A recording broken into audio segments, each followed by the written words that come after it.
literacy that is so completely beyond the pale of most viewers that it really kind of begs the question for me is what exactly is HBO doing?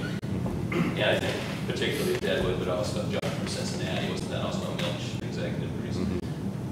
I've written a little bit on John from Cincinnati, and it just seems to me like it's a series that typifies exactly some of the problems that John's trying to get at, because here is a show that is so incredibly elliptical and allegorical and literally referenced incessantly that most people just kind of give up watching it and say, what the hell is going on? I'm tired of this, right? And so it really does beg the question for me, what is HBO trying to do, rolling out a full series? I don't know, I think they ran like 13 episodes of John from Cincinnati.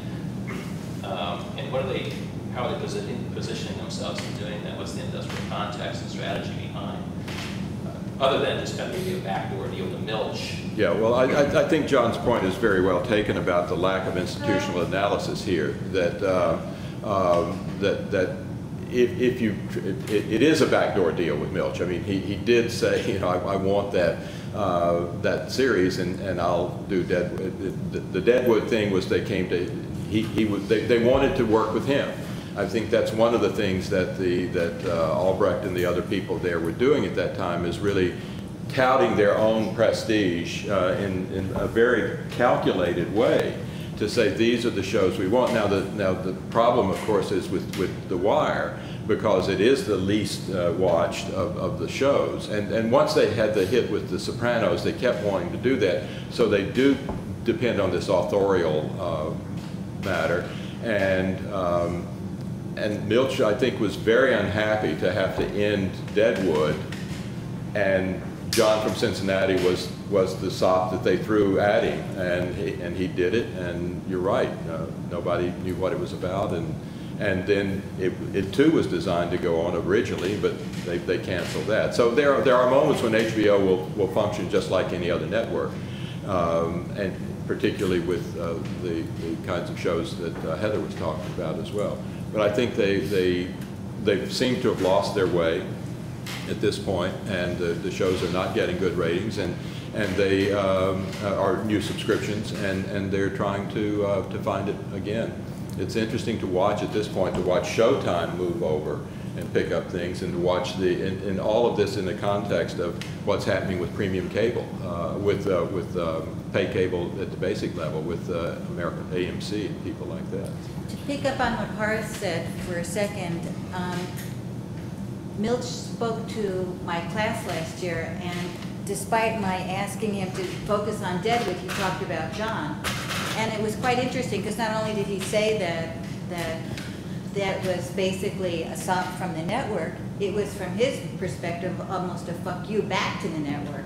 Yeah. Because he decided he wanted to take this idea of looking at a sort of spiritual reality in the context they gave him, which was they told him to do surfing. He wanted to sort of push it as hard as he could, and to say, what if I put a spiritual entity who spoke in a theological context that was intelligible to everyone, and put him in this community of utterly feckless, lost souls? What would they make of him? And it almost, as he described it, sounded like a Zen koan. It was like putting something out there which is supposed to stupefy your mind and bring you to another state of consciousness. The only problem was that that's not how television normally works. I mean, so in a sense, the show was a spiritual experiment. It was also, you know, commercially a miserable failure.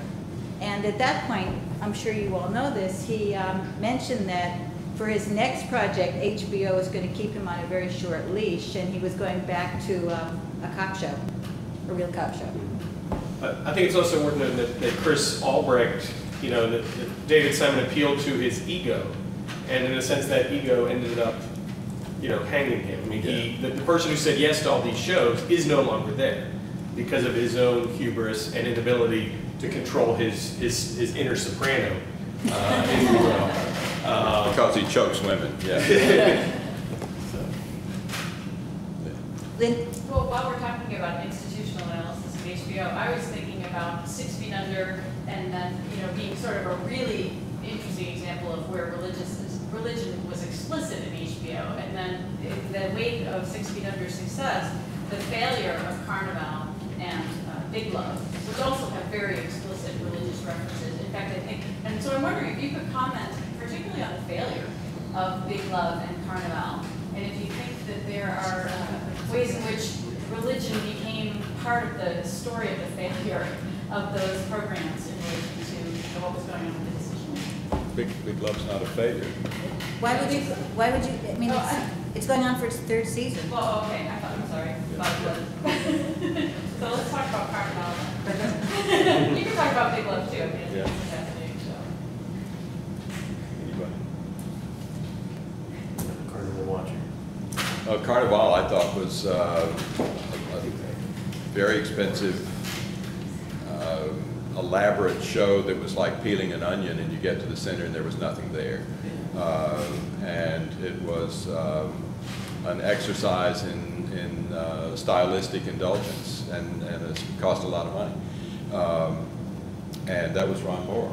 And we should have asked him about that the other night. So, Big Love, I think is at the moderate level of HBO's success right now. I think they don't get, it's not, they suffer from the burden of The Sopranos. I mean, they will never have probably another Soprano. I shouldn't say that, but they would love to have another Sopranos. And Big Love is chugging right along, and I think has its following, and as Detweiler was the lowest, in part because it was very, very difficult to follow in many ways.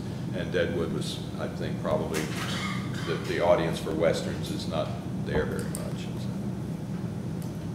But I don't know that religion would have anything to do with the Carnival, other than the failure of Carnival, other than it was sort of an exoticized version of various things. Big Love, I think, probably whatever level of success it has is because of its religious content, because of the curiosity factor. I think people think of it as, I can now look into polygamy and like the Warriors. And it's relatively low budget compared to the other HBO shows, so it's just good, kind of sensible shoot programming for them. If it's got mid-level ratings, it's still a fantastic return because they're not paying out the wazoo for it like we were with other shows.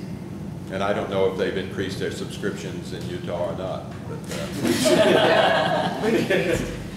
one of the features I think that also to be added to institutional analysis came to my mind earlier, particularly talking about Big Love, is the international perspective, because particularly with the premium channels, there are the premium channels do a lot of their programming as co-productions, particularly with the BBC, because what they saw in terms of the audience, their paying audience, I mean, these are the people, the upper middle class white folk who watch fast movies, but the PBS couldn't show other BBC programming because it has a lot of obscenity and a lot of sex, which is why British folks pay for the license.